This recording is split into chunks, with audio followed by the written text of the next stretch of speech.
She laughed first. That was the part that stayed with him. Not the cruelty of it, not the audience that turned to look, not even the words that followed. Just the laugh. Open, effortless, the kind that doesn't bother to hide itself because it doesn't believe it needs to. Marcus Hale stood in the middle of Dunmore Street on a Saturday afternoon in July, holding a paper plate with 2 hot dogs he hadn't asked for and didn't want, surrounded by folding tables and the smell of charcoal and someone's off-brand speaker playing something with too much bass. And he listened to his ex-girlfriend, Vivian Carew, laugh at him in front of 43 of their neighbors. He counted them later. It's the kind of thing you do. Before we go any further, if you're new here, welcome. Hit that like button and subscribe because we tell the whole story on this channel, beginning to end. And if you've ever been underestimated by someone who thought they had you figured out, drop your city in the comments. Let's see where our people are watching from. Now, let's go back to where this actually started. Marcus Hale was 34 years old and had lived on Dunmore Street for 11 months. To anyone who bothered to look, he appeared to be exactly what he seemed. A quiet man in a modest house, drove a 7-year-old Accord, wore clean but unremarkable clothes, came and went at reasonable hours. He introduced himself to neighbors with a handshake and remembered their names. He kept his lawn trim. He didn't throw parties. What his neighbors did not know, what almost no one on Dunmore Street knew, was that the house Marcus occupied was not the only property he owned on the block. It was not the second or the third. Marcus Hale, through 5 years of methodical acquisition, strategic patience, and a financial acumen that he had never once felt the need to advertise, owned 14 of the 22 residential properties on Dunmore Street, along with the small commercial parcel at the corner where the dry cleaner operated and the vacant lot beside it that 3 different developers had been circling for 2 years. He had structured the ownership through a holding company called Meridian Residential Partners, LLC, a name that appeared on lease agreements and property tax filings and meant nothing to anyone who didn't already know what to look for. His tenants paid their rent to a management company. His properties were maintained by a crew that drove unmarked vans. Marcus Hale, the quiet man in the modest house, was functionally the landlord of most of his own street. He had never once mentioned this to a neighbor. He had come to Dunmore Street for a reason. Not to hide, not to play games. He had come because this was where he needed to be, because the street had a story that intersected with his own in a way that required his presence to resolve. He had been patient. He had been methodical. He had been waiting for the right moment, the right circumstance, the right alignment of facts and conditions. He had not anticipated running into Vivian Carew at a block party. He and Vivian had ended 5 years ago in an apartment across the city that she had asked him to leave because, in her precise and carefully chosen words, he was going nowhere, and she didn't have time to wait and see if that changed. She said it without malice, which was almost worse. She wasn't angry at Marcus. She was simply dismissing a version of him that she had assessed and found insufficient. He was 29. She was 28. He was working as a mid-level financial analyst for a commercial real estate firm, driving the same Accord, living in a modest apartment, building something, though he had never been good at explaining what that something was in terms that satisfied her. Vivian wanted evidence of arrival. Marcus was still in transit. She had moved on quickly, which was her right. She had married a man named Theo Carew, a fact that meant she'd taken his name, something Marcus noted with a complicated feeling he never fully unpacked, and Theo was, by every visible measure, the kind of arrival Vivian had been looking for. He ran a mid-size marketing agency with an office downtown and a website that used words like disruptive and visionary, without apparent shame. He drove a leased BMW. He wore watches that caught light from across a room. He was, in every external way, the opposite of where Marcus had been standing when Vivian walked out. What Marcus had not known until 11 months ago was that Vivian and Theo had moved to Dunmore Street. Specifically, they had moved into 14 Dunmore, one of the 8 properties on the block that Marcus did not own, purchased outright by Theo, in what neighbors described as a cash transaction, accompanied by a great deal of visible enthusiasm about the neighborhood's upside. Marcus had found out when he ran the standard title search on the adjacent parcel. There was Theo Caro's name on the deed to 14 Dunmore Street, purchased 6 months before Marcus had moved into number 7. He had sat with that information for a long time before deciding what it meant for his plans.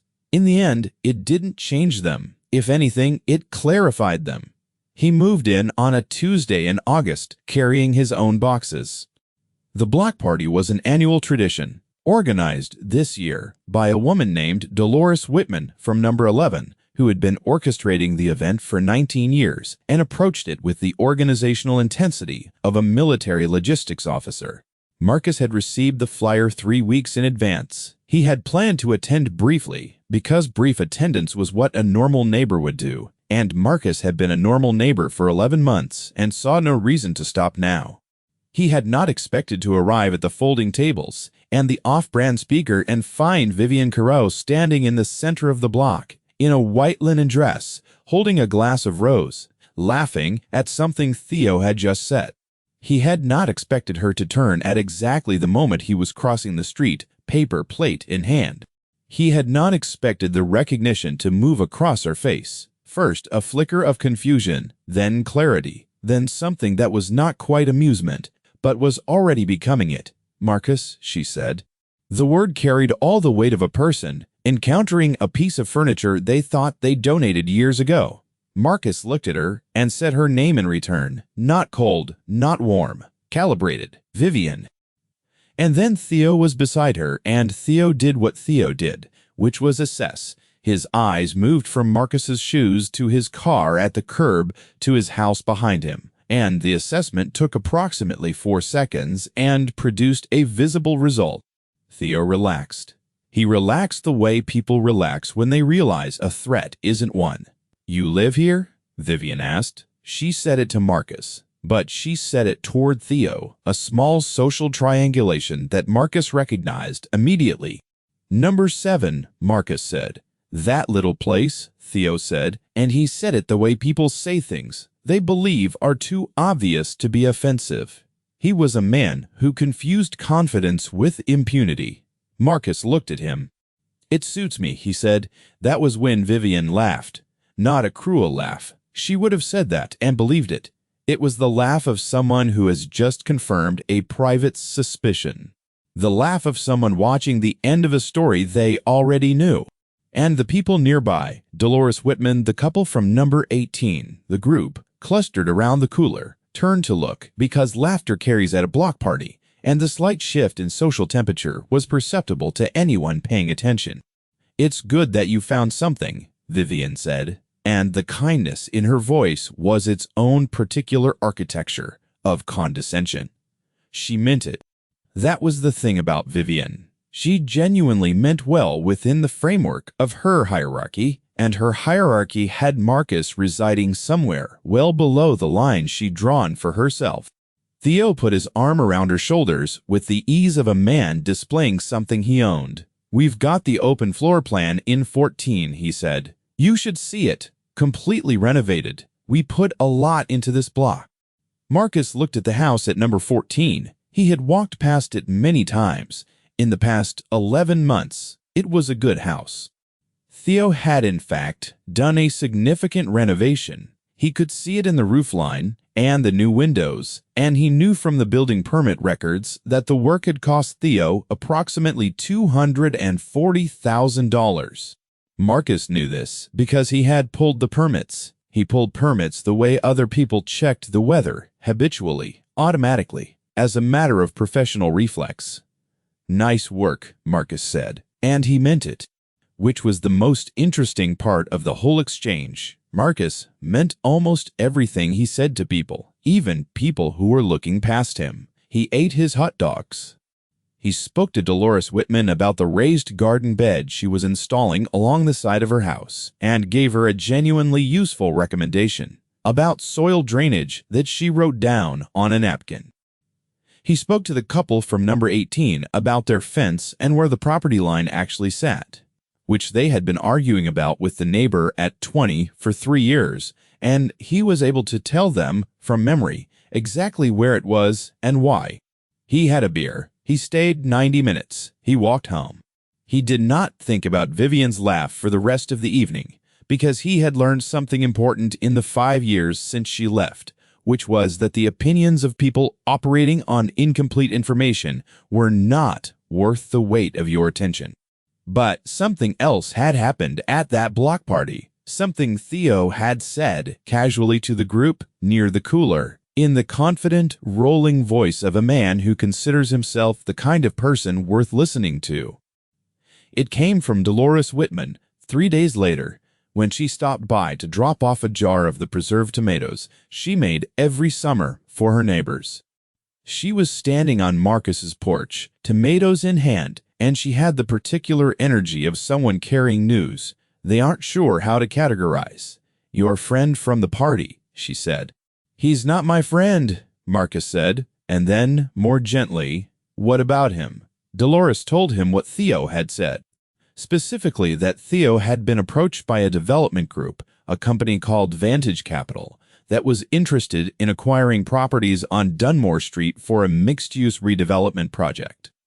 Specifically, they wanted to put together a contiguous block of properties large enough to submit for a zoning variance that would allow mid-rise construction. Specifically, Theo had been told that he would be the point man for the neighborhood acquisition, the person who would speak to his neighbors, gather interest, and facilitate the process. Specifically, Theo had said at the block party, within earshot of 6 neighbors, "I'm basically going to be the one who determines what this street becomes." Marcus stood on his porch for a moment.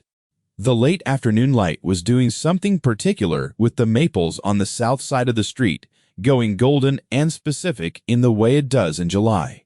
He looked at it for a moment. Then he looked at Dolores. "Thank you," he said. "Should I be worried?" she asked. "No," he said. "Are you interested in selling?" "Absolutely not," Dolores said. 19 years. "Good," Marcus said. "Keep it that way for now." He called his attorney that evening. Her name was Patricia Osei, a compact, precise woman who had been his legal counsel for 4 years and communicated almost entirely in declarative sentences. He explained the situation. She listened without interrupting. "So Vantage is trying to assemble a land package without knowing you already control most of the block," she said. "It appears that way. And they've chosen Theo Caro as their community liaison. Who owns one of the 8 properties I don't control?" Patricia was quiet for a moment. "How would you like to handle this?" Marcus thought about the laugh. 30. He thought about a paper plate with 2 hot dogs and 43 neighbors watching, and a white linen dress, and a man's arm around a set of shoulders, and the easy confidence of people who believe they know exactly what they're looking at. "Let it develop," Marcus said. "Let Vantage make their approaches. Let Theo do his outreach. I want to see what they offer, and how they conduct themselves. And then I want to be in the room when it becomes clear who they've been dealing with." "That could take months," Patricia said. "I've been patient before," Marcus said. The weeks that followed had a particular rhythm. Marcus watched Theo move through the neighborhood with the energy of a man who had discovered a purpose. He knocked on doors. He had conversations on front porches. He hosted a small gathering at number 14. Marcus was not invited, which was entirely expected, and the neighbors who attended reported back to Dolores, who reported to Marcus that Theo had presented the Vantage Capital opportunity as a chance to cash out at above-market prices and let the professionals handle the future of the block. Theo was not, Marcus noted, being dishonest exactly. He was being selectively informative. He mentioned the payout, but not the timeline uncertainty. He mentioned Vantage's credentials, but not the specific terms they were offering, which Marcus had been able to obtain through channels that were entirely legal and only slightly unconventional. The terms were, in Patricia's assessment, aggressively below what a fully assembled package would actually command, which meant Vantage was counting on the individual sellers not knowing their collective leverage. The leverage, as it happened, was not actually collective. The leverage was Marcus's. But the effect was the same. 3 neighbors on the block, the family at number 3, the older gentleman at number 16, and the couple at number 21, were not Marcus's tenants and did not have strong ties to the street. They responded to Theo's outreach with genuine interest. The family at 3 had been thinking about leaving for a year. The man at 16 was 78 and had been managing the property alone since his wife died and was quietly exhausted by it. The couple at 21 had bought as an investment and had no particular attachment. Marcus reached out to all 3 of them directly, not to tell them what to do, not to interfere, to make sure they had complete information, specifically the comparable transaction data for similar land assemblage deals in comparable urban corridors, which suggested that a properly packaged contiguous block on Dunmore Street was worth, per parcel, approximately 40% more than what Vantage was currently proposing, provided the assembly was presented as a unified offer rather than a series of individual sales. The man at 16, whose name was Arthur Gaines, had looked at Marcus across his kitchen table and said, "Why are you telling me this if you don't want the street to be sold?" "I don't control what you do with your property, Arthur," Marcus said. "You should make your decision with full information. That's all I'm providing." Arthur looked at him for a long moment. He was 78 years old and had lived through enough to recognize a straightforward person when he sat across from one. "How do you know all this?" "I work in commercial real estate," Marcus said. "Or I did. Now I'm more of an investor." "What do you own?" Arthur asked. And this was the moment, the first time Marcus had told anyone on the block. He held Arthur's gaze and said, calmly and without drama, the number, 14 properties, plus the commercial corner. Arthur was quiet for a long time. "You own my neighbors' houses," he said. "Most of them. And the dry cleaner, the parcel, not the business. Mrs. Park has a lease through next April." Another silence. "Does Vantage know this?" "Not yet," Marcus said. Arthur looked at the table. He looked at Marcus. He said something that Marcus would think about for a long time afterward. "Son, what exactly are you building here?" Marcus had thought about how to answer that question for a while before he answered it. "Something worth keeping," he said. Finally, he didn't explain further, and Arthur, to his credit, didn't push. It was Patricia who engineered the meeting. She reached out to Vantage Capital through standard channels as the legal representative of Meridian Residential Partners, LLC, requesting a formal sit-down to discuss the company's interest in Dunmore Street. The meeting was scheduled for a Thursday afternoon at Vantage's downtown office, a glass-fronted suite on the 14th floor with a view of the river and the particular aesthetic of a company that wants you to know it has money without wanting you to know how much. Marcus arrived 8 minutes early, which was his habit. He wore a suit he'd owned for 3 years, charcoal gray, well-cut and understated, in the way that only well-cut things can be. He carried a leather portfolio that Patricia had insisted on. He sat in the reception area and watched the city through the glass and felt entirely calm. What he did not know, what he had not known until he walked into that reception area and saw the man crossing the lobby toward him with an extended hand and the practiced smile of someone accustomed to opening rooms, was that Theo Caro had been contracted by Vantage Capital not merely as a community liaison, street acquisition. His agency had been retained. He was, in effect, being paid to deliver the block. Theo stopped when he saw Marcus, just for a beat, barely perceptible. Then the smile recalibrated, and he covered the remaining distance and shook Marcus's hand with the firm grip of a man who needed you to know he was comfortable. "Marcus," he said, "I didn't realize you were connected to Meridian." "I'm the principal," Marcus said. Something moved behind Theo's eyes. The recalibration was happening. The same process his eyes had performed at the block party, the rapid assessment, the assignment to category. But this time the information wasn't resolving cleanly. "Meridian has properties on Dunmore," he said. "Most of them," Marcus said. As it turns out, the meeting room held 4 people from Vantage, and a 5th, who was introduced as their acquisitions counsel. Patricia was beside Marcus. Theo sat to the side in a position that Marcus could now read clearly. He was on Vantage's side of the table, in every sense that mattered. He had been brought in to facilitate. He was about to learn that the thing he'd been hired to facilitate had already happened, in a sense he had entirely failed to anticipate. The lead person from Vantage was a woman named Diane Forsyth, late 40s. Measured the kind of professional who had seen enough to be unflappable, but not enough to be unreadable. She opened with a framing that Marcus appreciated for its cleanliness. Vantage was interested in a strategic assembly of Dunmore Street properties for a mixed-use development that would, in their projection, add significant value to the corridor. They were prepared to be generous. They hoped this conversation would be the beginning of a productive relationship. Marcus let her finish. He let the quiet sit for a moment. Then he opened the leather portfolio and slid a document across the table. "These are the properties currently held by Meridian Residential Partners," he said. "As you can see, the portfolio represents 14 residential parcels and the commercial corner at the east end of the block. This includes approximately 63% of the total addressable square footage in your proposed acquisition area." Diane Forsyth looked at the document. Her acquisitions counsel looked at the document. Theo looked at the document. The silence in that room had a texture to it. Marcus had been in enough rooms to know the specific quality of silence that descends when people are rapidly revising their understanding of a situation they thought they had already mapped. "You've been accumulating these properties," Diane said. "Over 5 years," Marcus said.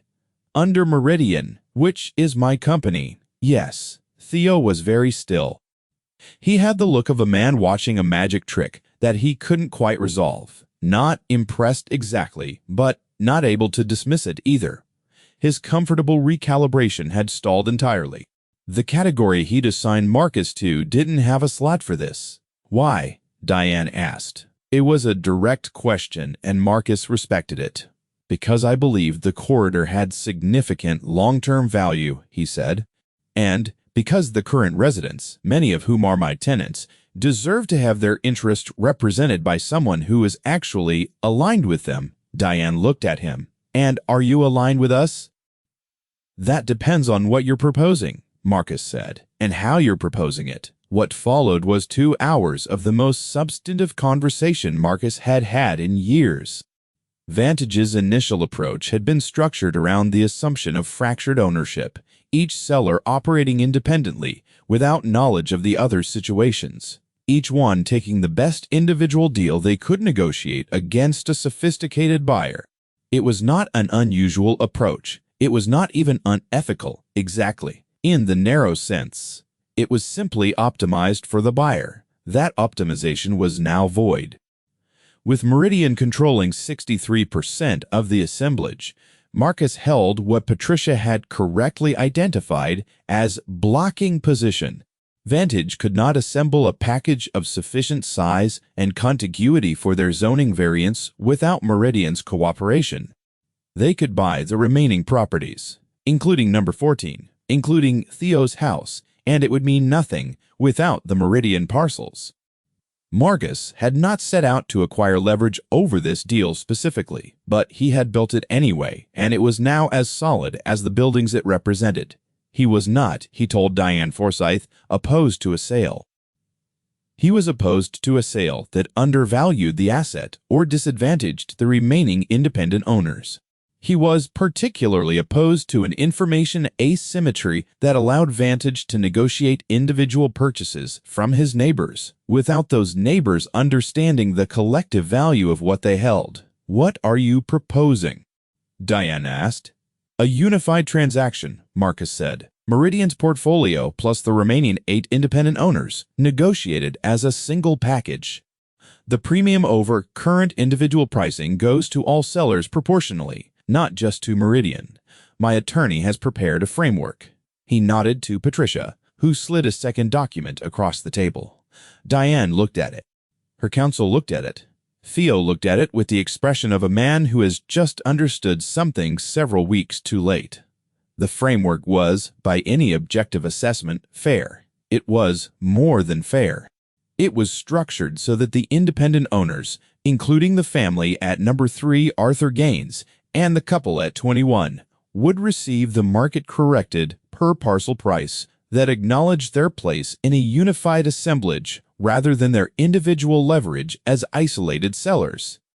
Dolores Whitman and the others who wanted to stay were protected by a right of first refusal provision on any modified development plan. Mrs. Park's dry cleaning lease would be honored through its term, and any renewal would be offered at current rates. Theo Caro's property at number 14 was, under this framework, simply one of 22. His consultancy agreement with Vantage, Marcus could now see clearly from the body language in the room, had become something of an awkward topic. The meeting concluded without resolution. These things never resolved in a single room on a Thursday afternoon. Diane Forsyth said they would review the framework and respond within 10 business days. Marcus thanked her for her time. He shook hands with the acquisitions, counsel, and the others. He looked at Theo last. Theo was standing, hands in his pockets, with the posture of a man trying to identify where he had lost the thread. The BMW, the watch, the downtown office, with its disruptive language, none of it was false. Exactly. Theo was a capable man in his domain, but his domain had just revealed a boundary he hadn't known was there. "I didn't know," Theo said. He said it quietly, intended only for Marcus. "I know you didn't," Marcus said. "You've been living on that street for almost a year." "Yes." "And you owned most of it the whole time." "Yes." Theo looked at the window and the river beyond it. "Vivian is going to want to understand this. That's between you and Vivian," Marcus said. "This part was between me and Vantage." He picked up his portfolio. He thanked Patricia. He took the elevator down 14 floors to the lobby and walked out into the afternoon, which was warmer than he expected and smelled like the city in summer. Asphalt and coffee, and something green from the planters someone had placed along the median. He had known walking into that building how the math worked. He had known what the documents said and what the silence in the room would sound like when they read it. He had built toward this moment with the same patience and methodical attention that he had brought to every acquisition, every permit review, every quiet conversation on a front porch. It had not felt like revenge at any stage. It had felt like the natural conclusion of a process. It felt like that still. And yet there was something else present, something he didn't have a clean name for, a kind of completion. The particular settling of a thing that has been held in suspension for a long time. He thought about what Arthur Gaines had asked him. "What exactly are you building here?" He thought about Dolores Whitman and her 19 years, and her raised garden bed, and her preserved tomatoes, and the meticulous way she ran an annual block party with the organizational intensity of someone who believed the street was worth showing up for. He thought about Mrs. Park in the dry cleaning shop at the corner, who had been there for 11 years, and who always remembered which clothes belonged to which customer without checking the ticket, because she paid attention to people. He thought about those things and about Arthur, and he thought, not for the first time, that what he was building was not actually about the properties at all. The properties were instruments. They were the mechanism. The thing underneath was something harder to put in a document. Vantage came back in 9 days, not 10. Diane Forsyth called Patricia directly, which Patricia noted to Marcus as a good sign. The response was not an acceptance of the framework exactly, but it was a counter that engaged with the framework seriously, that accepted its basic premise of unified transaction and collective appropriate pricing, and proposed modifications to several of the structural provisions that were, in Patricia's assessment, genuinely reasonable rather than merely positional. The negotiation took 6 weeks.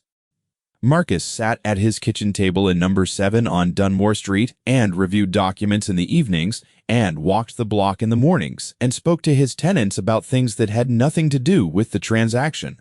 About Mrs. Side, Holt's furnace issue at number 9, and the teenagers at number 13, who had apparently been getting into Dolores Whitman's garden bed, which Dolores had handled herself, with a conversation that Marcus gathered had been quite comprehensive.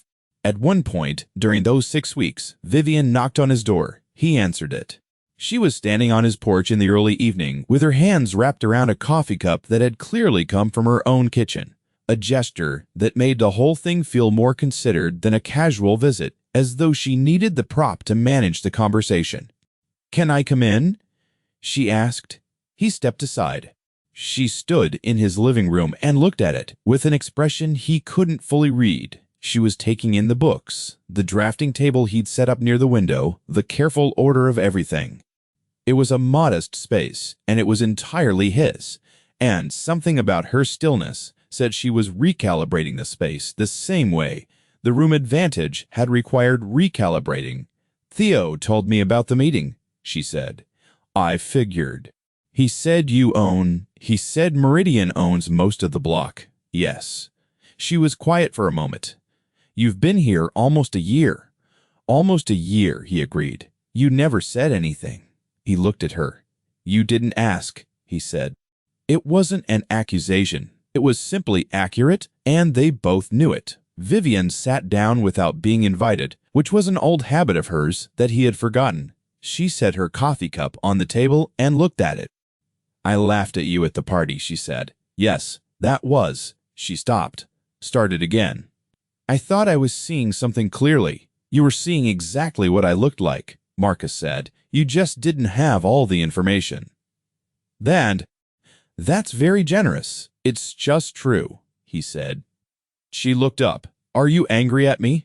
He thought about it honestly. "No," he said. "I was, for a while. A long time ago. I'm not now."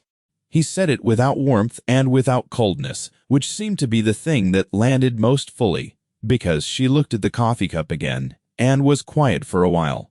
"Were you doing all of this because of us?" she asked. "Because of what I said when I left." Marcus shook his head. "I was doing this because it was the right investment," he said, "and because I genuinely believe in what this block can be." He paused. "You leaving didn't build anything. It just meant I did the work without explaining it to anyone." She left an hour later. He didn't know what she told Theo. He didn't ask. The transaction closed on a Wednesday in October. It was a large number, processed between attorneys and escrow and institutional accounts, and it touched many lives on Dunmore Street in ways that would continue to unfold over the months that followed. The family at 3 found a house in a neighborhood closer to the school they wanted. Arthur Gaines moved into a smaller apartment near his daughter in the Stainon suburbs and called Marcus to say that the pressure in his chest he'd been carrying for 4 years had finally released. The couple at 21 reinvested in a property they'd been watching in another city. Dolores Whitman used her right of first refusal provision to negotiate a lease arrangement that guaranteed her tenancy through the development process, and received, as part of the negotiated settlement Marcus had specifically structured, a payment that allowed her to retire from the part-time work she'd been doing for 6 years to supplement her income.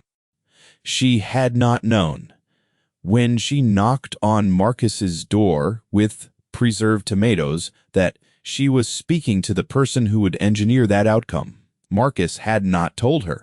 He had simply listened to what she needed and built it into the framework. Meridian's share of the transaction was significant. Marcus moved that capital into 3 other projects he had been planning for 2 years. He was not rich in the way that changes a person from the outside. He still drove the same Accord, still wore the clean and unremarkable clothes, still introduced himself with a handshake and remembered names. He had more, and he used more, and the more was entirely in service of the same approach to building he had been practicing since before he and Vivian had ever met. Patricia told him, at the closing dinner she took him to, at a restaurant that was a great deal nicer than the ones he usually chose, that he was the most frustratingly understated client she'd ever worked with, and that she meant it as a professional critique as much as a personal observation. You could have simply disclosed the portfolio to the neighbors when Theo started his outreach, she said. It would have been faster. Faster, Marcus agreed. But it would have meant using my position to stop something before it fully revealed itself. You wanted to see how it played out. I wanted Vantage to make their actual offer. I wanted to know exactly what they were proposing and how they were proposing it. And I wanted Theo to have the full experience of the meeting. He paused. That part, I'll admit, was personal. Patricia lifted her glass. At least you admit it. He admitted it. He had sat across the table from Theo Careau and watched the recalibration happen in real time, and that had been, in some private part of himself, that he was honest enough to acknowledge. Satisfying. Not cruel, not vindictive, but satisfying in the particular way that truth is satisfying when it finally occupies the space that a false assumption has been holding. He thought about the laugh. Open and effortless and unbothered in the middle of Dunmore Street on a July afternoon with the off-brand speaker and the charcoal smell and 43 neighbors watching. He thought about how it had felt to stand there with a paper plate and receive it. Not humiliated exactly, because he was too secure in what he knew to be humiliated by what someone else didn't, but aware. Aware of the distance between how he appeared and what he actually was, and the particular loneliness of that distance, and the patience required to carry it without bitterness. He had carried it without bitterness. That was the thing he was most certain of. He had built something, had been building it quietly and methodically through 5 years of work that no one on Dunmore Street had seen because he had not needed them to see it. And when the moment came that required them to see it, he had not used it as a weapon. He had used it as a foundation. That was the distinction that mattered. That was the only distinction. The block changed over the following year. The development proceeded. A mixed-use project with ground floor retail and 4 stories of residential above, with design provisions that Marcus had negotiated into the framework, and that Vantage had, somewhat to their own surprise, come to agree made the project better. The dry cleaner relocated 3 blocks east with a relocation stipend and a lease rate that Mrs. Park described as the best she'd had in 11 years. The garden bed that Dolores had installed at number 11 survived the preliminary demolition work and was carefully relocated at Marcus's specific request, written into the site management agreement, to the courtyard of the new building where it continued to produce tomatoes every summer. Marcus moved to a different neighborhood. He needed to. There was work to be done there, and it required presence, and he was a person who did his work from the inside of things rather than the outside. He drove the Accord. He wore the clean and unremarkable clothes. He introduced himself with a handshake and remembered names. He bought coffee from the corner place and nodded to the woman who ran it and told her, honestly and without agenda, that it was good coffee. He was what he had always been. He was simply now in a new street. Hardra. And somewhere, he knew, Theo Careau was explaining this to people at parties. Story of the quiet man at number 7, the modest house, the paper plate with the 2 hot dogs. He was telling it the way people tell stories that contain, embedded somewhere in the middle, an accounting of their own blindness. Maybe he told it well. Maybe he had learned something from the telling. Marcus genuinely hoped so. And Vivian, who had laughed first, openly and effortlessly, in the full belief that she had seen clearly, had a version of the story she was carrying too. What she did with it was hers to decide. Marcus didn't wish her poorly. He never had. He wished her the same thing. He wished for all the people who had stood across from him and looked without seeing. The particular, difficult grace of being wrong about something, in a way that finally teaches you something true. That's the thing about underestimating people. The mistake isn't always loud. Sometimes it's a laugh at a block party on a Saturday afternoon in July, the kind that floats out over the folding tables and the charcoal smell and lands somewhere it was never supposed to reach. And the person it lands on smiles and finishes their hot dogs and goes home and they know what they know. Now, before you go, I want to ask you something, and I want you to really think about it. Have you ever been in a room or a conversation or a relationship where someone looked right at you and saw something completely different from what you actually were? Drop it in the comments. Tell us what that felt like and whether the truth eventually found the light. If this story hits somewhere real for you, hit the like button. It genuinely helps more people find this channel. And subscribe if you want to be here for the next one, because we have more stories coming where the quiet ones finally speak and the ledger finally balances, and patience turns out to have been the whole strategy all along. We'll see you there.